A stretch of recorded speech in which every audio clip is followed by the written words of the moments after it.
Assalamu alaikum wa rahmatullahi wa barakatuh. Inşallah Allah subhanahu wa ta'ala'nın қалауымен бүгін иншаллах өткенде бастаған имам Абу Мансур Ал-Матруди рахимахуллах сол кісінің китабы таухидта келген сөздерді оқуды жалғастырамыз. Біз бұны оқудың себеп ол кісіні жайында немесе жалпы осы Матруди ақидасындағылар, Ашари ақидасындағылар Алла барлық жерде деген сөзді айтады деген жалған жала жабылып жүр адамдардың арасында. Олар Алла барлық жерде дейді, Алла сонда базарда да, Алла барлық қоқыс жерлерде де, барлық жерде Алла бар ма, қалайша ол деген сияқты сөзді адамдар айтып, осы кісілердің мазхабы солай деген сөзді адамдардың арасында таратып жүр. Біз өткенде айтып кеткенде бұл әлбетте жалған. Олар Алла субхана ва тағала барлық жерде деген сөзді айтпайды. Алла субхана ва тағала барлық жерде деген сөзді айтпайды. Керісінше имам Абу Ханифа, имам Ат-Тахауи рахимахуллах сол кісілермен бірге бұл кісіде Алла субхана ва тағаланы бір мекенмен шектелуден, бір мекенді мекендеуден немесе заманмен шектеулі болудан Алла субхана ва тағаланы пәктейді. Бұл имамдарымыздың жалпы ахлу сүнна вал жамаға ақидасы. Ал Алла субхана ва тағала барлық жерде деп жүрген адамдар болар жайында, яғни бұлар барлық жерде деп айтады дегендердің негізінде олардың өздері Алла субхана ва тағала барлық жерде дегенге жақынырақ сөз айтады. Мысалы, сендер қайда болсаңдар да Алла сендермен бірге дегенінде олар бізбен хақиқи бірге дейді. Бізбен хақиқи шынайы бірге дейді. Яғни Алланың бірге болуы ол шынайы дейді. Яғни шынайы деген Алла субхана ва тағала бізбен барлық жерде бізбен бірге шынайы дегені әлгі Алла барлық жерде деген сөзге жақын. Олар енді жоқ, ол ондай емес деп мысал ретінде, мысалы Шейх Усаймин өзінің кітабында айдың мысалын келтіреді. Ай біз қай жерде жүрсек әрдайым бізбен бірге, бірақ ол жоғарыда деген сөзді айтады. Негізінде айдың бізбен бірге болуы ол шынайы емес. Шынайы бірге болу емес. Ай өзінің орнында. Ол бізбен бірге барлық жерде бірге емес. Тек қана біз жердің қай жерінде болсақ та бізге көрінеді. Он бірге деген сөз бұл жерде, бұл айды бірге деген ол ешқандай бір ақылға сыйымсыз сөз. Ал енді сол сияқты Алла субхана ва тағала әрдайым бізбен шынайы бірде, шынайы бізбен бірге, бірақ аршыда деген сияқты сөз бұл әлбетте жама байна танақудат, яғни екі қарама-қайшы нәрсені жинау. Бір нәрсе сізбен, мысалы, яғни не бірге болады, не сізбен бірге болмайды. Яғни бір нәрсе екі жерде болмайды. Ал бұлар жоқ шынайы бізбен бірге және шынайы аршының үстінде деуі, бұл әлбетте ол ешқандай ақыл иесінің қабылдайтын нәрсесі емес. Бір екіншіден олар Алла субхана ва тағала Ашари Матрудилер барлық жерде деп айтады. Онда барлық жерде болатын болса неге біз қолымызды аспанға көтереміз, басқа жерге көтермейміз, неге қолымызды оң жағымызға, сол жағымызға көтермейміз деген сөздердің барлығы өздеріне қарсы айтылатын сөз. Неге? Себебі Ибн Таймияның өзінен сол мәселені сұраған кезде неге қолымызды тек қана төбеге көтереміз, Алла бізді қоршап тұр ғой деген кезде сол жоғары жақ, жақынырақ, тезірек Аллаға жетесің деген сияқты сөзді айтқан. Яғни бұл өздеріне айтылатын сөз. Ал ол Алла субхана ва тағаланы мекеннен, заманнан пәктеушілерге ол ешқандай айтылатын сөз емес.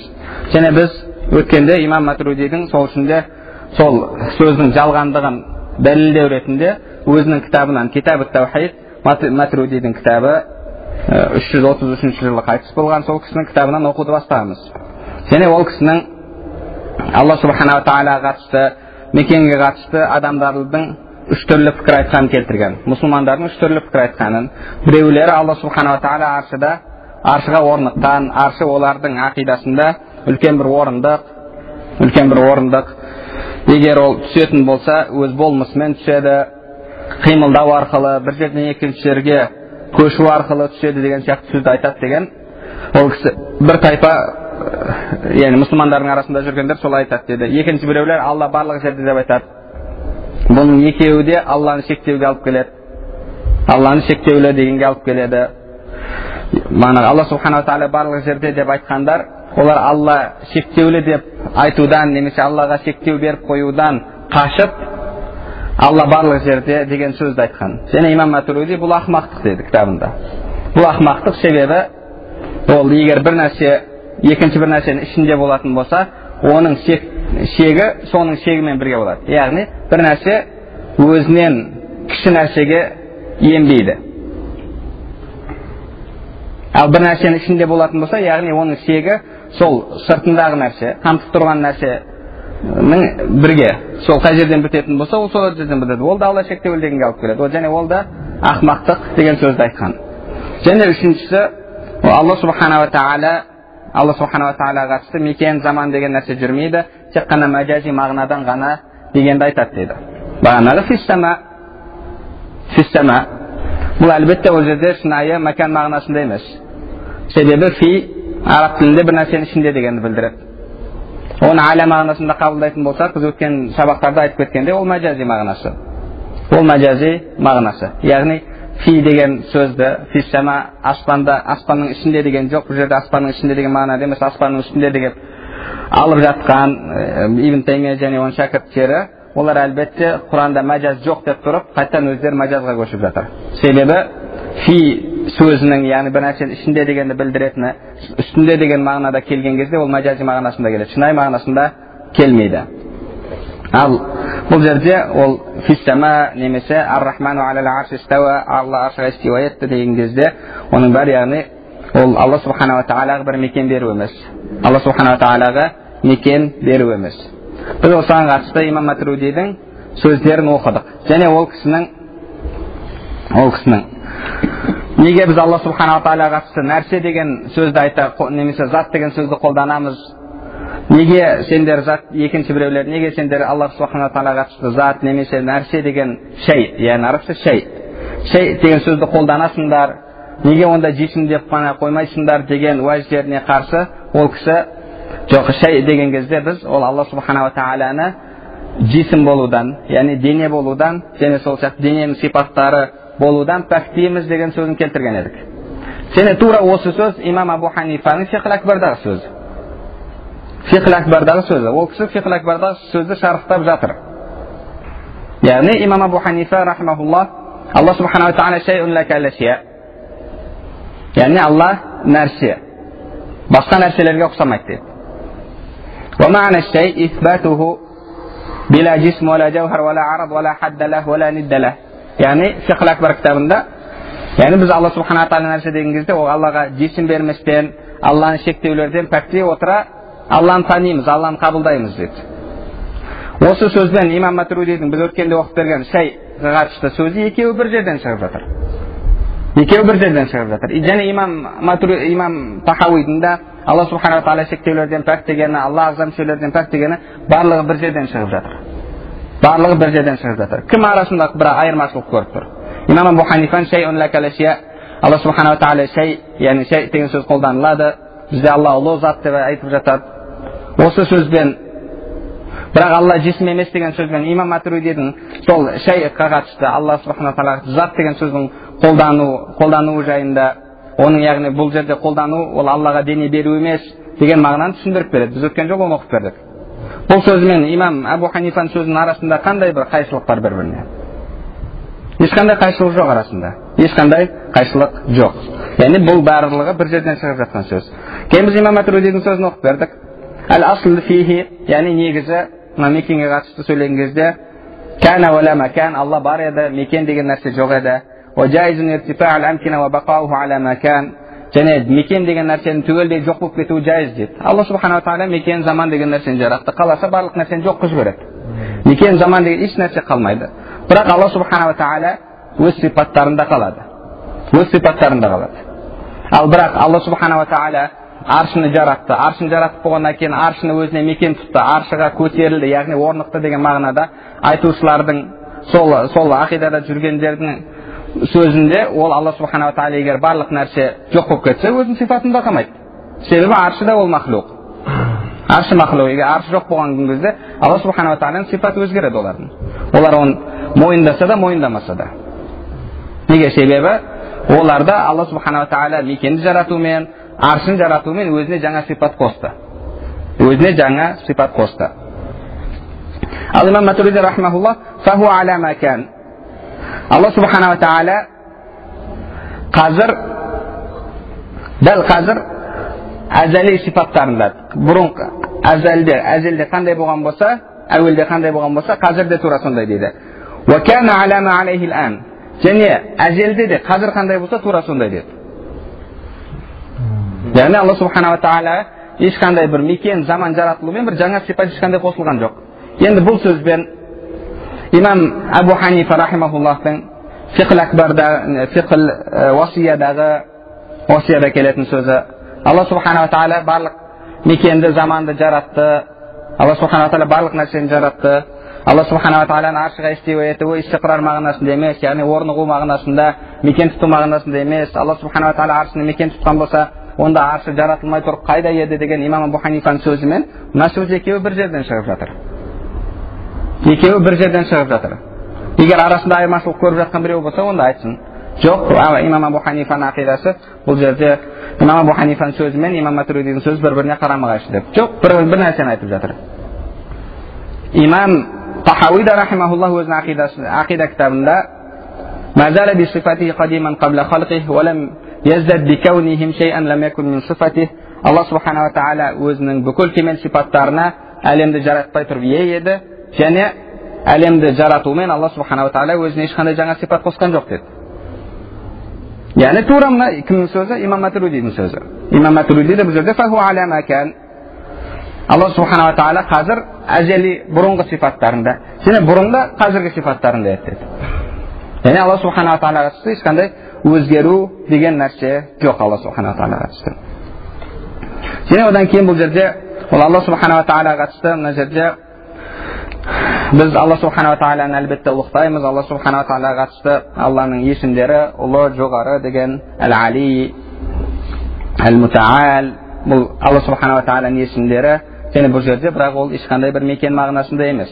Кейбіреулер түсінгендей, ешқандай мекен мағынасында емес. Және имам Матуриди бұл жерде оның ешқандай бір шарапатты, бір артықшылықты мекенде жоғары болу білдірмейді деген сөзінде оқып берген едік. Себебі, яғни ақыл тұрғысынан қарағанның өзінде де, ақыл тұрғысынан қараған кезде сіз не нәрсеге негізделіп, мысалы, үшінші қабаттағы адам екінші қабаттағы адамнан абзал деп айтасыз. Неге негізделесіз сол сөзді? Ақыл тұрғысынан соған бір дәлел бар ма?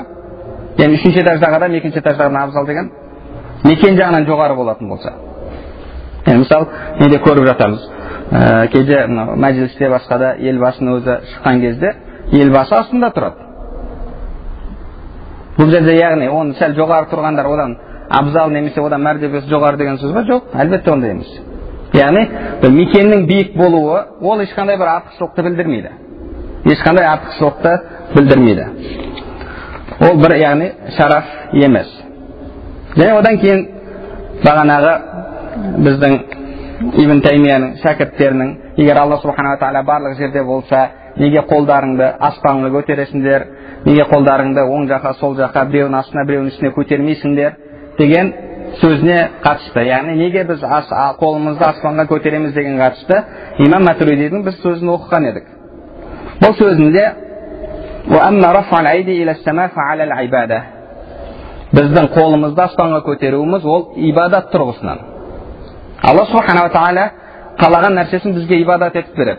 Яғни ибадаттың жолдары, қалай жасалыны, ол Алла субхана ва тағаланың қалауымен бізге бұйрық болған нәрсе. Біз оны ешқандай бір талқылауға ешқандай ақымыз жоқ. Неге руку болады, неге сәжда басқаша істелінбейді, неге қолымызды намазда байлап тұрамыз, неге қолымызды жіберіп тұрмаймыз, немесе неге қолымызды басқа діндегілерге ұқсап ұстамаймыз, неге пешін 4 ракат, неге аср 4 ракат, неге бамдат 2 ракат. Бұның бәрі Алла субхана ва тағала ол тауқифи нәрсе. Оған ешқандай біз ақылымызбен оны неге былай деп оны талқылауға ақымыз жоқ. Алла субхана ва тағала фа'алал ибада, яғни бізге оны ибадат етіп бер деді. және wallahu wallillahi an nata'abbada ibadahu bima sha. Алла субханала тағала қалаған нәрсесін бізге ибадат етіп береді дейді. Және одан кейін ол кісі айтады, ол біз қолымызды, көзімізді, жүзімізді аспанға қаратқан кезде, дұға жасаған кезде, Алла субханала тағала сол тараптан деп ойлаған адам, біз намазды қыбла қарап оқыған кезде, Алла қыбла жақта деген ойдағы адам сияқты деді. Алла субханала тағала намазда бізге Кәбаны қыбла етіп берсе, дұғада аспанды қыбла етіп берді. Бұл кімдердің сөзі? Бұл имам Матуриди де, бұны имам Науауи де, имам Ибн Хаджар да, барлық ғұламаларды қарасаңыз, ол жерде лианна сама қиблату даин дейді. Аспан дұға етушілердің қыбыласы. Дұға етушілердің қыбыласы. Және Алла субханала тағала Құран кәрімде біз берекелерімізді, жақсылықтарымызды аспаннан түсіреміз деп. Алла субханала тағаланың жақсылықтары, берекесі аспаннан түседі. Ол жерде ол Алла субханала тағала сол белгілі бір тарапта деген сөз емес. Белгілі бір тарапта деген сөз емес. Алла субханала тағалаға қатысты ешқандай тарап, мекен, заман деген еш нәрсе жүрмейді. Мекен деген нәрсе жүрмейді. Мекен махлуқ, заман махлуқ. Бәрі жаратылған. Алла субханала тағалаға оның ешқайсысы жүрмейді. Оның ешқайсысы жүрмейді. Яғни имам Тахауи рахмахуллах, Алла субханала тағала бүкіл кемел сипаттарына ие еді, әлемді жаратпай тұрып деген сөзі, яғни Алла субханала тағала мекенді де, заманды да еш нәрсені жаратпай тұрып, бүкіл кемел сипаттарына ие еді деген сөзі.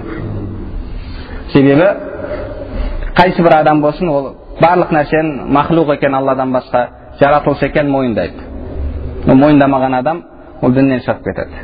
Мойындамаған адам діннен шығып кетеді. Ол адам бана материя вечный деген сияқты сөзге келеді. Бірақ Ибн Таймияның кейбір сөздері соған алып келеді. Бағанағы Алла субханала тағала науал алам қадим дейді.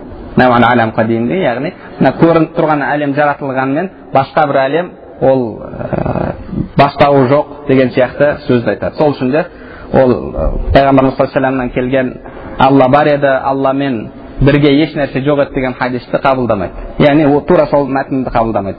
Тек қана Алла бар еді, Алладан алдын еш нәрсе жоқ еді деген мәтінді қабылдайды.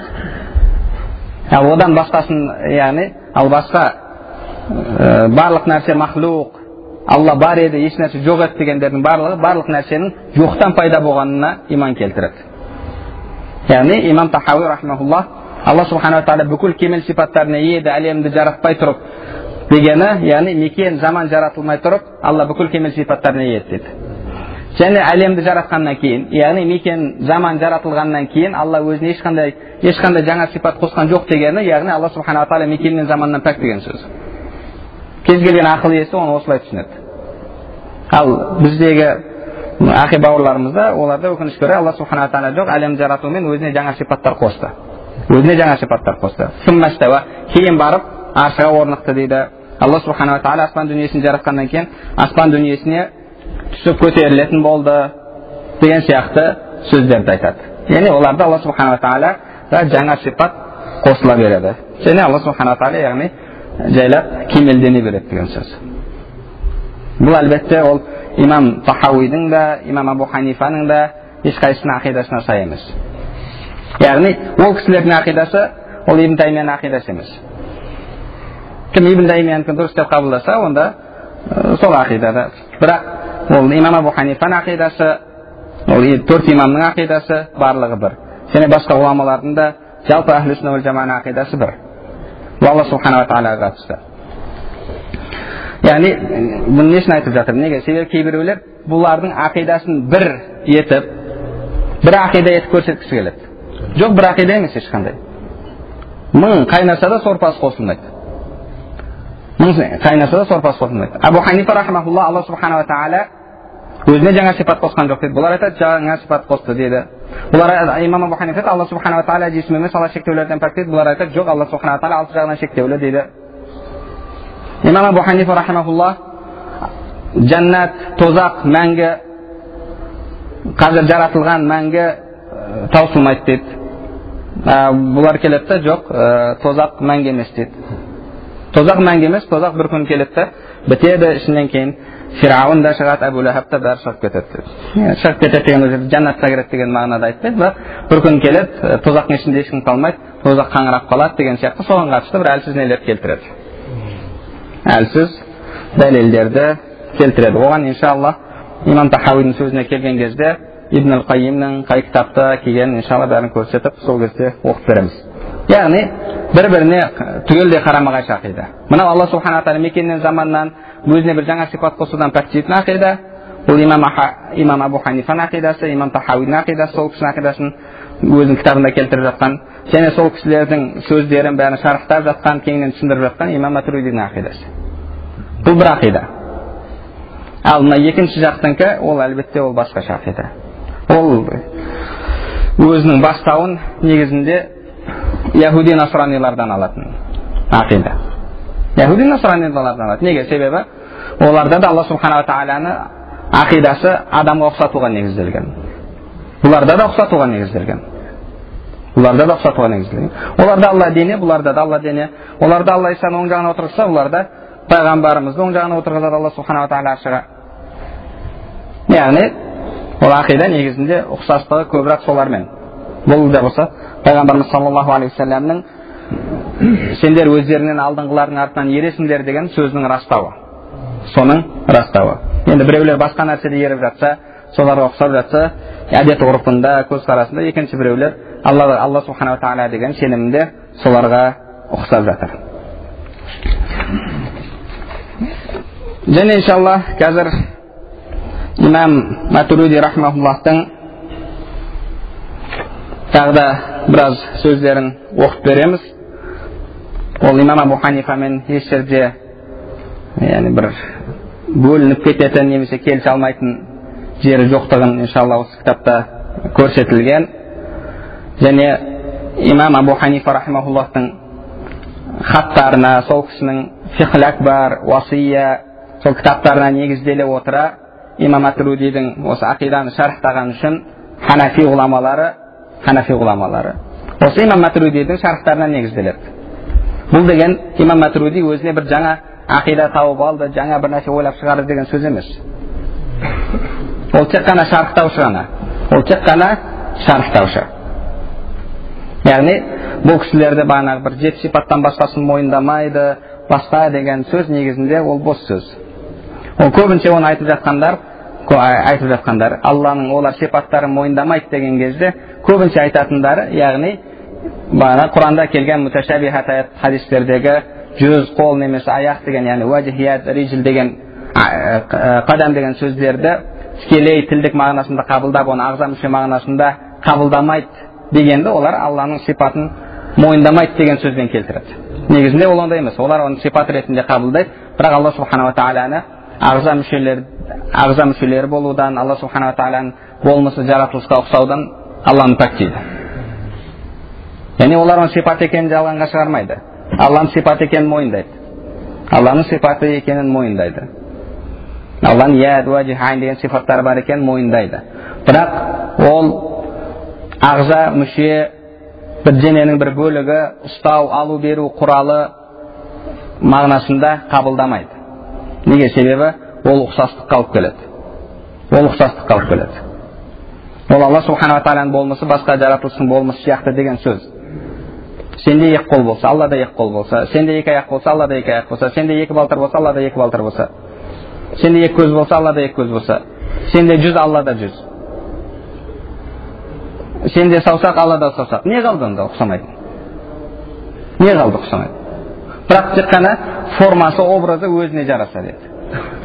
Бұл нағыз тәшбихтің өзі. Яғни Алла субханала тағаланың жаратылыста болмысында ұқсатып қою. Лайса камисли шей, Алла еш нәрсеге ұқсамайды. Яғни Алланың болмысы түгелдей өзгеше. Алланың ақиқатын біз білмейміз қандай екенін.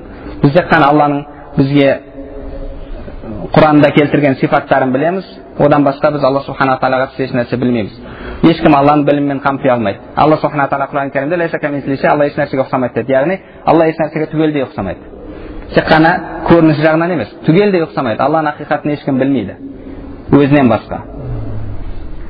Сол үшін де пайғамбарымыз саллаллаху алейхи ва саллям не деді? Ла ухси санаан алейка кама аснайта аля нафсик.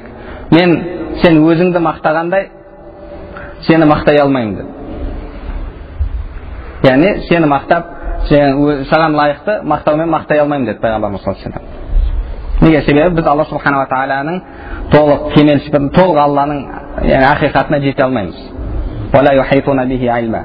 Алла субхана ва тағала ешкім біліммен қамтып ала алмайды. Біздің білетініміз лайса камисли шей. Алла еш нәрсеге ұқсамайды. Ва лам якул лаху куфуан ахад. Алла еш нәрсеге тең емес. Алла еш нәрсеге тең емес. Құл хуаллаху ахад. Айт, ол Алла жалғыз. Жалғыз, яғни барлық нәрседе жалғыз. Болмысында да жалғыз. Ал енді Алланың екі қолы бар, біздің екі қолымыз бар, Алланың екі аяғы бар, біздің екі аяғымыз бар. Екеуі бір-біріне 100% ұқсамаса да, арасында азғантай ұқсастық бар деген бұл ешқандай әхлі сүннәнің сөзі емес. Бұл ешқандай әхлі сүннәнің сөзі емес. Бірақ сол сөзді өкінішке орай Ибн Таймия және оның шәкірттері алады. Бана Усайминнің кітабындағы сөз бұл. Азғантай ұқсастық бар деген. Әхлі сүннәнің ақидасында Алла мен жаратылыстың арасында ешқандай ұқсастық жоқ. 100% ұқсастық жоқ. Алла субхана ва тағала жалғыз. Яғни мына жерде имам Матуридидің сөзіне оралайық. 61-ші бетте ол кісі айтады. Құранда келген ла тудрикухул абсар. Ла тудрикухул абсар. Ан'ам сүресі 103-ші аят. Көздер оған жете алмайды деген аятқа қатысты айтады. Ва айдан иннал идрак иннама хуал ихатату бил махдуд. Идрак дегеніміз дейді, ол шектеулі нәрсені қамту дейді. Шектеулі нәрсені қамту. Яғни сіз бір нәрсені көрген кезде ол нәрсе шектеулі болады. Шектеулі болады.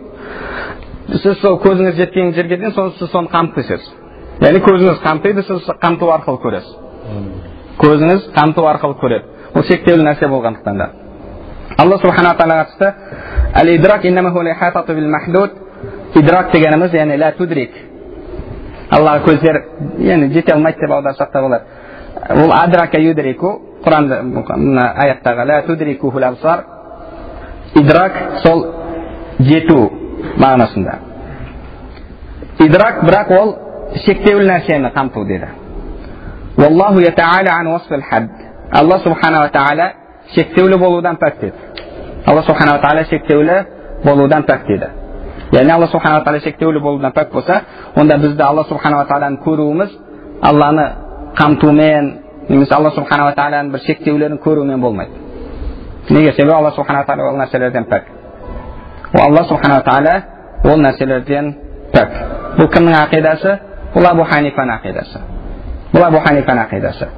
Фиқх акбарда біз Алла субхана ва тағаланы қиямет күні көреміз. Көрген кезімізде Алла мен біздің арамызда ешқандай арақашықтық болмайды. Уасия кітабында Алла субхана ва тағала бір тарапта болмайды. Неге? Себебі Алла субхана ва тағала шектеулі емес. Ол Алла мен біздің арамызда арақашықтық жүретіндей, біз Алла субхана ва тағаланы қамтитындай. Алла субхана ва тағала шектеулерден пәк. Шектеулерден пәк. Біз Алла субхана ва тағаланы өзі қалағандай көреміз. Алла субхана ва тағала өзі қалағандай көреміз. Сен Алла субхана ва тағала біз Алланы көруіміз үшін Алланың жисім болуы міндетті емес. Алла субхана ва тағала жисім болудан пәк бола тұра, Алла субхана ва тағала өзін бізге көрсетуге қадір, күші жетеді. Бұл жерде имам Матуридиді тура осы нәрсені айтып жатыр. Тура осы сөзді айтып жатыр. Яғни имам Матуридидің бұл сөздері мен имам Абу Ханифаның сөздерінің арасында толық келісушілік бар. Яғни орысша айтқанда полный совпадение. Неге? Себебі бұл кісі негізі ақиданы түсіндірген кезде имам Абу Ханифаның сөздеріне негізделеді. Және ханафилердің де осы кісінің артынан еруі ол ғажап емес, сол үшін ғана. Ол бір өзінің ойынан жаңа ешқандай бір ақида ойлап шығарған жоқ. Ойлап шығарған жоқ. Және ол кісі ешқандай бір сипаттарды жалғанға шығарған жоқ. Енді ол не үшін олар мынанша сипаттан басқасын мойындамайды деген, яғни олар айтады, матуридилер олар бір Алла субхана ва тағаланың бір белгілі бір сипаттарынан басқа сипаттарын жоққа шығарады деді. Яғни көбінше айтатындары сол қол аяқты тікелей мағынасында қабылдамайды деді.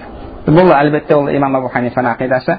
Және екінші мәселе ол мысалы Алла субхана ва тағаланың ашулануы, рахматына бөлеуі, жақсы көруі деген сипаттарды түсіндіруде. Оған иншалла имам Тахауидің Алла субхана ва тағала ашуланады, яғбад ла кахади минал вара, бірақ басқа жаратылыстардың ашулануы сияқты емес деген сөзіне келген кезде иншалла ол мәселеге тоқтаймыз. Енді бірақ қазір жалпы айтып кетіп жатқаным. Одан кейін имам Матуриди рахмахуллах 78-ші бетте айтады: ثم شيء إثبات لا غير معنى القول بأن الله تعالى شيء. Yani Allah subhanahu wa ta'ala қатысты şey деген нәрсені қолдануымыздың мағынасы дейді. Одан кейін айтады: ثم شيء إثبات لا غير. Şey дегеніміз ол исбат ету дейді.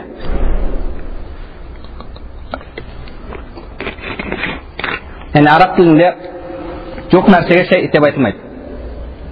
Жоқ нәрсеге şey деп айтылмайды.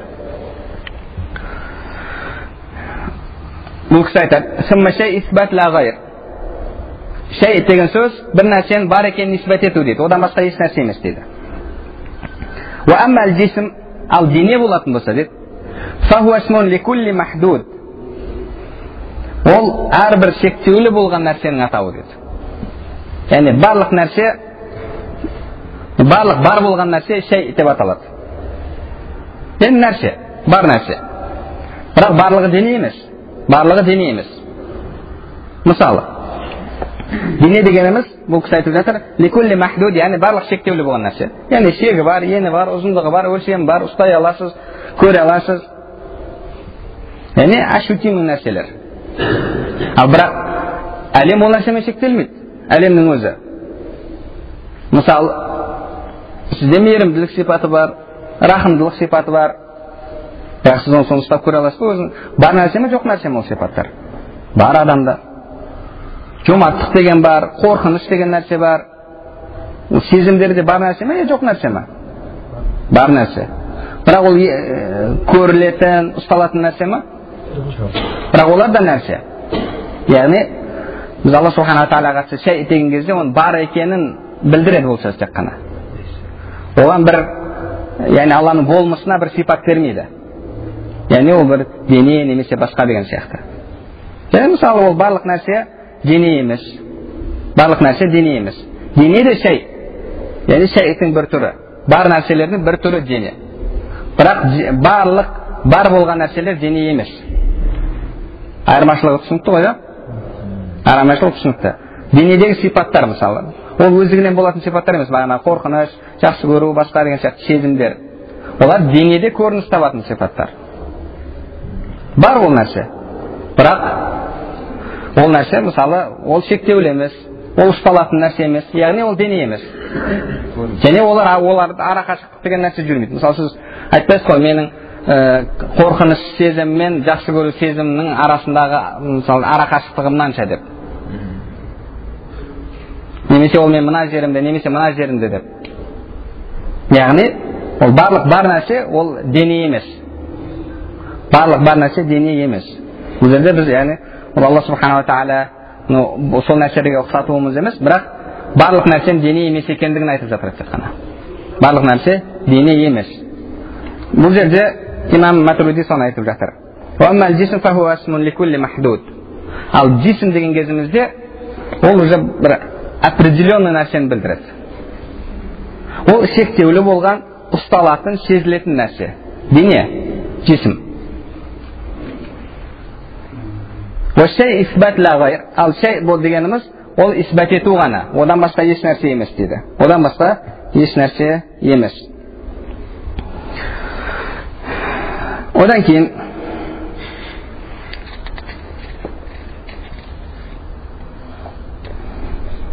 мына жерде яғни Алла субханала тағаланың ешқандай өзгермейтіндігіне соған қатысты тағы да осы бапта сөздерін келтіріп кетеді. Аллаху тағала лам язал ва ла язал bila тағайир ва ла завал ва ла интиқал min хал иля хал ва ла тахаррук ва ла қарар إذ هو وصف اختلاف الأحوال ومن تختلف الأحوال عليه فهو غير مفارق لها ومن لا يفارق الأحوال وهن أحداث فيجب بها الوصف بالإحداث. يعني الله سبحانه وتعالى لم يزل ولا يزال. Yani burun әзелде қандай болса, қазірде тура сондай. Ешқандай өзгерусіз, бір халден екінші халге өтусіз, көшусіз. Алла субханала тағала өту, көшу деген нәрселерден пәк. Себебі өту, көшу немесе өзгеру дейді. Бұл жаратылыстың белгісі дейді. Жаратылыстың белгісі.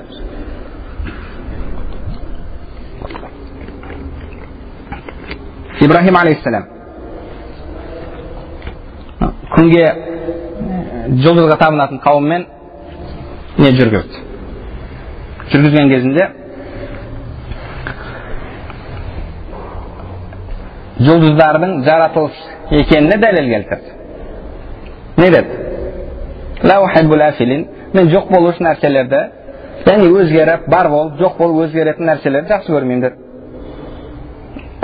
Яғни ол сол өзгеріп тұрудың, ол жаратылыстың сипаты екенін сол жерде келтіріп жатыр. Жаратылыстың сипаты екен. Неге? Себебі сол бір сипат бар болды да кейіннен жоқ болды, немесе жоқ болды, кейіннен бар болды. Ол пайда болған нәрсе. Яғни пайда болған нәрсе, яғни бастауы бар деген сөз. Бастауы бар кез келген нәрсе жаратылыс. Кез келген нәрсе жаратылыс, бастауы бар нәрсе. Алла субханала тағаланың сипаттары ол нәрседен пәк. Яғни кез келген бастауы бар жаратылыс, яғни кейіннен пайда болатын сипаттан сипатталушы нәрсе махлуқ. Неге? Себебі ол сипаттың өзі бастауы бар. Алла субханала тағаланың ешқандай бастауы жоқ. Алла субханала тағала сол үшін де ол кейіннен бар басталатын, кейіннен пайда болатын сипаттармен сипатталмайды. Алла субханала тағала ол нәрселерден пәк. Яғни бұл жерде егер Алла субханала тағала бір өзгеріске ұшырағанда, Алла субханала тағала өзгеріс болғанда, онда Алла субханала тағала жаратылысқа тән сипаттармен сипатталар еді деген сөзді осы жерде айтып жатады. Одан кейін 79-шы бетте әлгі біз бағана айтып кеткен сөзін тағы да растайды. ثم الله سبحانه كان ولا مكان وعلى ذلك اعتقاد الأنام لم يجوز أن يتغير الفهم عن الإضافة عما كان من قبل وإليه ينصرف الفهم عن الإضافة إلى خلقه. يعني الله سبحانه وتعالى бар еді, мекен деген нәрсе жоқ еді. وعلى ذلك اعتقاد الأنام. және бүкіл мұсылмандардың адамзат, яғни мұсылмандардың ақидасы сол дейді. Енді Алла субханала тағалаға қатысты бір нәрсені идафа еткенде изафеттік тіркес дейді. Мысалы, Байтулла, Алланың үйі деген сөз. Алланың үйі, немесе Ар-Рахману алал арши истава, Алла аршыға истива етті. Немесе ва хуа маакум айнама кунтум, сендер қайда болсаңдар да Алла сендермен бірге. Немесе аминтум ман фис сама. Яғни Алла субханала тағалаға қатысты бір нәрселер тіркеліп келгенде, бір сипаттармен сипатталып келгенде дейді, лам яджуз ан ятағайяр ал-фахм. Алла субханала тағалаға қатысты түсінік өзгермеу керек деді. Яғни Алла бар еді, еш нәрсе жоқ еді деген түсінік өзгермеу керек деді. Ол аяттарды түсінген кезде, ол аяттарды оқыған кезде. Яғни Алла субханала тағала мекеннен заманнан пәк еді. Енді бұл аяттарды оқыған кезде біздегі сол түсінік, сол сенім, сол ақида өзгермеу керек деді. Аллаға бір нәрсе идафа етілген кезде. Байтуллах деген кезде, яғни Алланың үйі деген кезде біз бағанағы бір мекенді, Аллаға қатысты мекенді түсінбеуіміз керек. Ар-Рахману алал арши истава, Алла аршыға истива етті деген кезде де бір мекенді түсінбеуіміз керек. Алла субханала тағаланың ол сифатына иман келтіреміз, бірақ имам Байхақи рахмахуллах әлесін ол сифат кітабында айтқандай, бірақ ол Алла субханала тағалаға бір мекен беру емес. Алла субханала тағала сол әлемнің бір тарапында немесе аршының үстінде деген мағынада емес деді. Алла субханала тағала мекеннен, заманнан пәк. Одан кейін айтады, ولا يوصف شيء, еш нәрсе сипатталмайды بالقرب إلى الله من طريق المسافة والمساحة. Яғни Алла субханала тағалаға жақын, яғни арақашықтықпен жақын болу немесе одан ұзақ болу мен сипатталмайды дейді еш нәрсе. Еш нәрсе Алла субханала тағаламен жақындық немесе ұзақтық деген кезде арақашықтықпен емес ол. Еш нәрсенің. Мысалы біз мумин Аллаға жақын дейміз. Мумин Аллаға жақын. Алла Құранда фаинни қариб, мен жақынмын дейді. Бірақ жақындық арақашықтықпен ба? Жоқ, арақашықтықпен емес. Арақашықтықтан емес. Арақашықтық ол екі дененің арасында жүретін нәрсе. Екі дененің арасында жүреді. имам Абу Ханифа айтқандай, Алла субхана тағала дене болудан пәк. Ол тек қана имам Абу Ханифаның сөзі емес. Біз өткенде имам Ахмадтың да оған қатысты сөзін келтіріп кеттік, және басқа да ғұламалардың сөзін келтіріп кеткенбіз. Яғни ол тек қана имам Абу Ханифаның ақидасы емес. Яғни еш нәрсе Алла субхана тағалаға мәсафа, арақашықтық жағынан жақындықпен сипатталмайды деді. Кәпірдің ұзақ болуы, ол ешқандай арақашықтықпен емес. Мысалы, сіз мұсылман мен кәпір бір жерде тұрады, мұсылман Аллаға жақын, кәпір Алладан ұзақ. Бұл жерде арақашықтықпен ба? Жоқ, арақашықтықпен емес. Алла субхана тағалаға қатысты арақашықтық деген нәрсе жүрмейді. ولا هو بالقرب إلى شيء من ذلك الوجه. يعني الله سبحانه وتعالى يعني еш нәрсе Аллаға арақашықтықпен жақын деп айтылмайды, олай сипатталмайды. Және Алла субхана ва тағала да еш нәрсеге қатысты, яғни еш нәрсеге арақашықтықпен жақын деп айтылмайды деді. Және сипатталмайды. Иззалика жихатул худуд ва тақдир бил амкина. Себебі ол Алла субхана ва тағала міне осы дейді, Алла субхана ва тағаланы шектеулі деу, Аллаға мекен беру деді. Аллаға мекен беру деді. Себебі бір мекенде болған нәрсе, екінші мекенде болған нәрседен бір нәрсеге жақын болады, не ұзақ болады. Яғни кімде кім Алла субхана ва тағала мен жаратылысының арасында арақашықтық жүреді, Алланың жақын болуы арақашықтықпен десе, ол адам автоматически Алла субхана ва тағала мекенде Алла субхана ва тағала шектеулі деп жатыр. Және бұл Ибн Таймия және шәкірттерінің сөздері, сол медресенің сөздері. Усаймин өзінің кітабында айтқандай, Алла субхана ва тағала аспан дүниесіне пенделеріне жақын болу үшін түседі деді. Пенделеріне жақын болу үшін түседі деді. Және әхлі сүннаның тағы үш түрлі сөздің біреуі, олардың арасындағы, яғни сөздердің бірі, Алла аспан дүниесіне жақын болу үшін түскен кезде аршы босайды деді. Бұл әлбетте ол арақашықтық жайында сөз кетіп жатыр. Басқа еш нәрсе емес. Бұл арақашықтық. Бұл имам Абу Ханифаның ақидасы емес. Ол басқа біреудің ақидасы шығар. Ол бағанағы Библияда оны сіз тауып аласыз, тағы басқа жерде тауып аласыз. Бірақ ол әхлі сүннаның ақидасы емес. Ол біздің имамдарымыздың ақидасы емес. Яғни Алла субхана тағалаға еш нәрсе жақындығы, ұзақтығы арақашықтықпен емес. Арақашықтықпен емес. Aqrab ma yakunu al-'abdu ila Allahi sajid. Ila Allah wa huwa sajid. Пенденің ең жақын болатын уақытта Аллаға ол сәжде кезінде деді. Бұл арақашықтықпен емес қой. Сіз наоборот, басыңыз төмен қарай түсіп жерге тиіп жатыр. Егер мекенмен болатын болса, онда сіз бір жарты метрге болса да Алладан ұзақтаған боласыз. Ол жерде ешқандай арақашықтық емес. Самолетке мінсеңіз, онда сіз Аллаға жақынырақ боласыз. Гагарин вообще Аллаға жақын болды. Одан алдың ұшқан ит. Олар Аллаға жақынырақ болды. Бұл әлбетте бос сөз. Бірде бір жігіт айтады, солардың біреуінен сұрадым деді. Жақынырақ болады ма? Иә, жақынырақ болады деді. Сонымен солардың біреуін шығарып салып жатыр едім деді. Бір жігіт айтады, шығарып салып жатыр едім, самолеттен ұшып кетейін деп жатыр еді деді. Сонымен айттым деді, қазір біраздан кейін дұға қылып қой, сен жақынырақ боласың ғой деп айттым деді. Бұл әлбетте ол ешқандай әхлі сүннаның, ол имам Абу Ханифаның ақидасы емес. Және имам Матуриди де бұл жерде имам Абу Ханифаның сөзін түсіндіріп жатыр. Алланың Фиқх Акбардағы сөзі бар. Фиқх Акбарда Алла субхана ва тағаланың мумин адамға жақын болуы, кәпірден ұзақ болуы, ол арақашықтықпен емес дейді. Фиқх Акбарда айтады. Имам Матуриди сол сөзді бұл жерде тек қана түсіндіріп жатыр.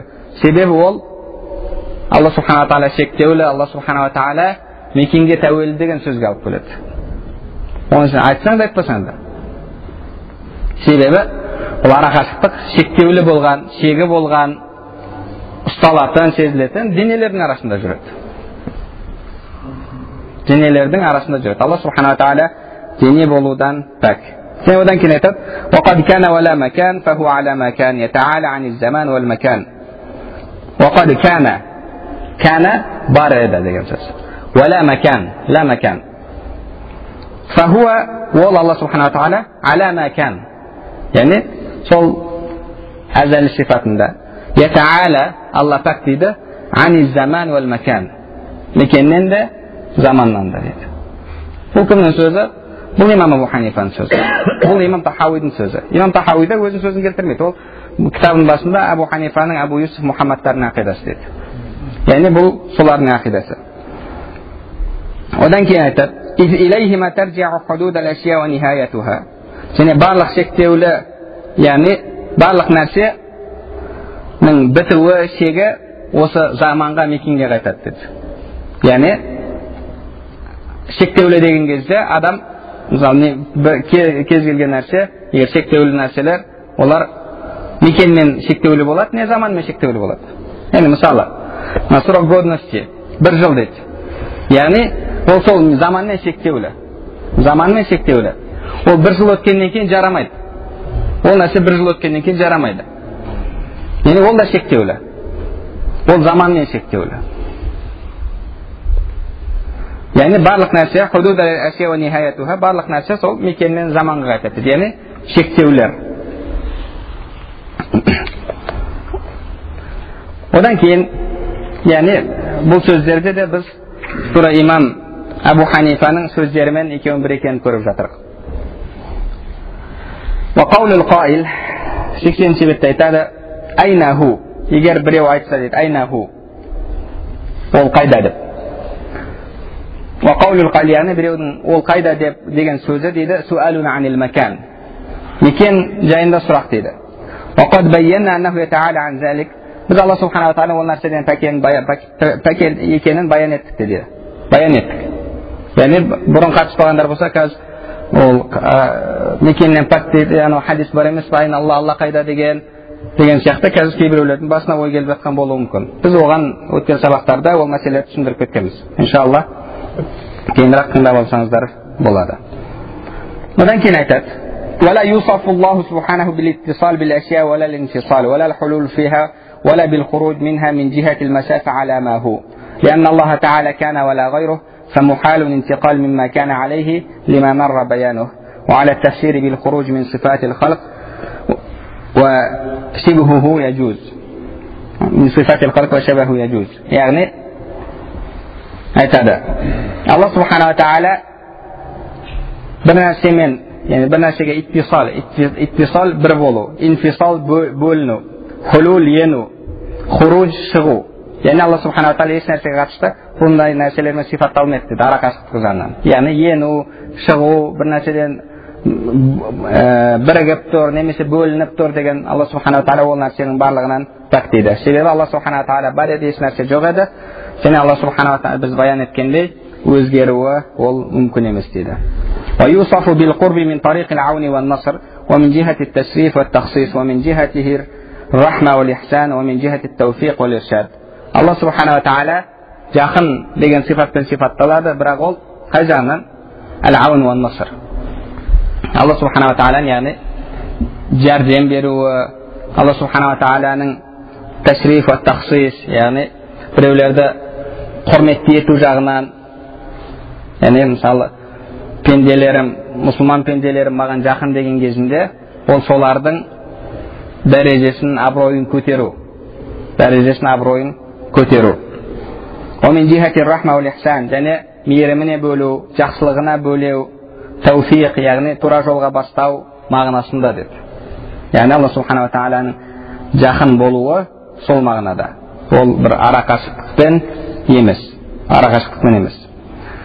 Яғни мен тағы да біраз сөздерін мына жерде белгілеп қойған едім, бірақ иншалла осы сөздер иншалла жеткілікті болар. Яғни бұл кісінің Алла субхана ва таала барлық жерде деп Алланы шектеулі деуден бұл кісінің пәк екені. Себебі бұл сөздерінде ол кісі Алла субхана ва тааланың заманнан, мекеннен пәк екенін айтып жатады. Яғни сол сөзге бұл дәлел. Және бұл имам Абу Ханифаның ақидасы. Мысалы 79 бетте мен бір сөзін қалдырып кеттім. Яғни Алла субхана ва таала мекеннен, заманнан пәк.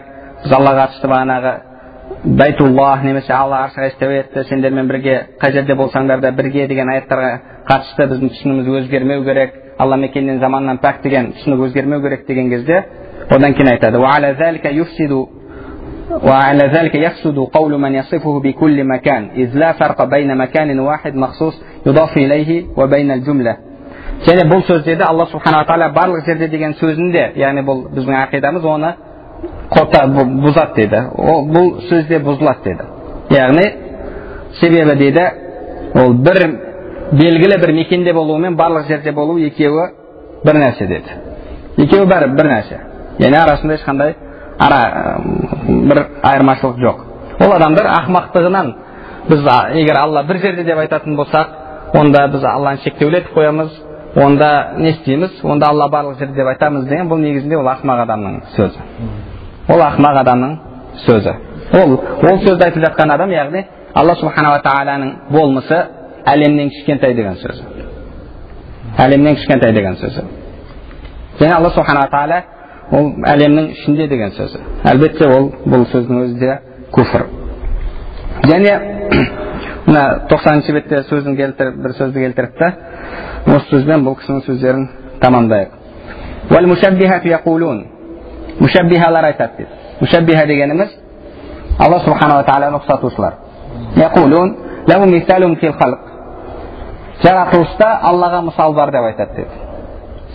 Яғни жаратылыста Аллаға ұқсайтын нәрселер бар. Фил жисмия, дене болуда, вал хад, шектеулері болуда, вал нихая, бітетін жері болуда, вал харакат, яғни движение. Ал харака, вал сукун, немесе тоқтап тұру. Харака қимылдау, сукун тоқтап тұру. Біз неде муаллимисанеде басқада үйренгенбіз ғой. Харакаттар деді фатха, банна, кәсра, ол қимылдатады, сукун яғни тоқтатады нәрсе. Ал-харака ва сукун юхаққиқуна лаху ма бихи урифа хадас ал-алам ва яджалунаху мисалан лах. Және Алла субханала тағалаға олар әлемнің жаратылыс екеніне дәлел болған нәрселерді таңады деді. Яғни Алланы жаратылысқа тән сипаттармен, жаратылыстың жаратылыс екеніне дәлел болған сипаттармен Алланы сипаттайды деді. Яғни сізге әлем жаратылғанына қандай дәлел бар десе, сіз не дейсіз? Құранда Алла субханала тағала айтқан дейсіз, материалистке барып, атеистке барып, ол айтады, мен сен Құраныңа сенбеймін деді. Яғни ақли дәлел келтірген кезде оның бағанағы пайда болатын, жоқ болатын сондай тұрақсыз сипаттармен сипатталуын оның дәлел ретінде ғұламалар келтірген. Яғни оның негізінде ақылын істеткен адам оны түсіне алады. Және әлемді Аллаға ұқсатады дейді. Және немесе Алланы әлемге ұқсатады. Джаллаллаху ан залик. Алла субханала тағала ол нәрселерден пәк дейді. Яғни біз Алла субханала тағала әрдайым айтып жатамыз. Алла субханала тағала бір қимылдан, бір жерден екінші жерге көшуден пәк деген кезімізде Алла субханала тағала яғни бір жерде қатып тұр деген мағынада емес. Кейбіреулер оны солайынан түсіну мүмкін. Ол ондай мағынада емес. Ол бір жерде қатып тұру да, қимылдау, басқа бұның бәрі денеге қатысты сипаттар. Имамдарымыз бұл нәрселерден Алла субханала тағаланы пәк дейді. Алла субханала тағаланы пәк дейді. Яғни Алла оны екеуімен де сипатталмайды. Мысалы, барлық нәрсе, яғни кез келген нәрсен мына жағы болмаса, значит екінші жағы деген сияқты түсінік қате. Мысалы, элементарный мысал. Сіз айтпайсыз ғой, дуалға келіп, мынау еркекті ұрғашма деп, дұрыс па? Неге? Себебі ол оны екеуін де қабылдамайды. Ол нәрсені қабылдайтын объект емес. Мысал. Яғни ол кез келген нәрсе, бір нәрсені сіз мына жағын айтсаң, мынауысынан пәк десеңіз, яғни оның екінші жағы емес, антоним жағы емес. Неге? Себебі ол сол нәрсені қабылдайтын нәрсеге айтылады. Сол нәрсені қабылдайды. Мысалы, жесім не қимылдайтын жесім, не тоқтап тұратын жесім. Бірақ жесім емес нәрсе ол нәрседен пәк. Алла субханала тағала оның екеуінен де пәк. Бірақ, яғни мушаббихалар, Алланы ұқсатушылар, Алла шектеулі деген кезде, Алла дене деген кезде басқа денелерге ұқсамайтын. Бұны кім айтады? Бұны Ибн Таймия айтады.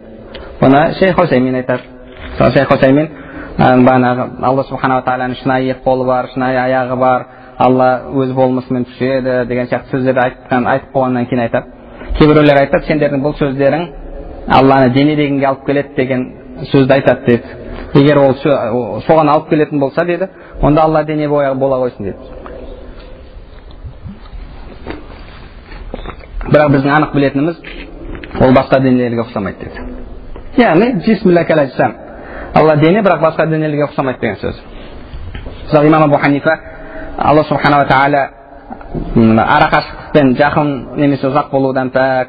Алла субханала тағала біз көрген кезімізде арақашықтық деген нәрсе болмайды, біздің бір тарапымызда болмайды деген кезде Алланы дене болудан пәк деп жатыр. Дене болудан пәк деп жатыр. Ал бұл кісілер жоқ, біздің ол сипат, оны айтып жатқанымыз Алланы дене дегенге алып келетін болса, онда солай ақ бола қойсын дейді. Бірақ біз білеміз, Алла басқа денелерге ұқсамайды деген сөзді айтады. Яғни бірақ дене болу жағынан, шектеулі болу жағынан Алла субханала тағаланың, яғни олардың ақидасы бойынша нихая, яғни бітетін жері болу жағынан олар не деді? Алла субханала тағаланың болмысы аршының шектесетін жерінде бітеді деді. Яғни сол сөздерді айтып жатады. Бұл нәрселері Алла субханала тағалаға мысал, яғни мысал болатын, Аллаға ұқсас болатын нәрсе бар деген сөз деді. Бар деген сөзі. Дене болуда, шектеулі болуда, нихаяттары болуда, харака сукунда. Яғни әлемнің жаратылыс екеніне дәлел болатын сипаттарда Алла субханала тағала әлеммен, яғни бір деген сияқты сөз айтады. Яғни оларда Алла субханала тағала осы нәрселермен сипатталады. Әлемнің жаратылысқа тән сипаттармен Алла субханала тағала сипатталады. Ал имам Абу Ханифада, имам Тахауида, имам Матуридиде Алла субханала тағала ол нәрселерден пәк. Алла субханала тағала ол нәрселерден пәк. Яғни біз осымен иншалла имам Матуридидің кітабынан келтірген үзінділерімізді иншалла осымен тамамдаймыз. Бұдан кейін біреулерден естіп жатсаңыздар, олар Алла барлық жерде деген сөзді айтады біліңіздер, ол адам жалғаншы. Жала жауып жатыр. Имам Матуриди мынау китабы таухид тағы да көрсетем. Астында имам Абу Мансур Мухаммад ибн Махмуд al-Matruди al-Samarqandi al-Ansari al-Mutawaffa, яғни қайтыс болған саната 333, яғни 333 жылы қайтыс болған дейді. Яғни ол кісі бұл кітабында, жалпы кітаптарында тек қана имам Абу Ханифаның сөздерін шарықтайды. Соны кеңінен түсіндіріп береді. Болды. Одан басқа еш нәрсе істеген жоқ. Өзінің қалтасынан, өзінің ойынан еш нәрсе қосқан жоқ. Және ол кісі Алла субханала тағала барлық жерде, Алла барлық мекенде деген сөзді айтпайды. Ол жалған. Бұл кісі сол имам Абу Ханифамен, имам Мухаммад, имам Абу Юсуф, имам Тахауилармен бірге Алла субханала тағала мекеннен, заманнан пәк дейді. Алла ешқандай әлемді жаратумен өзіне бір жаңа сипат қосқан жоқ дейді.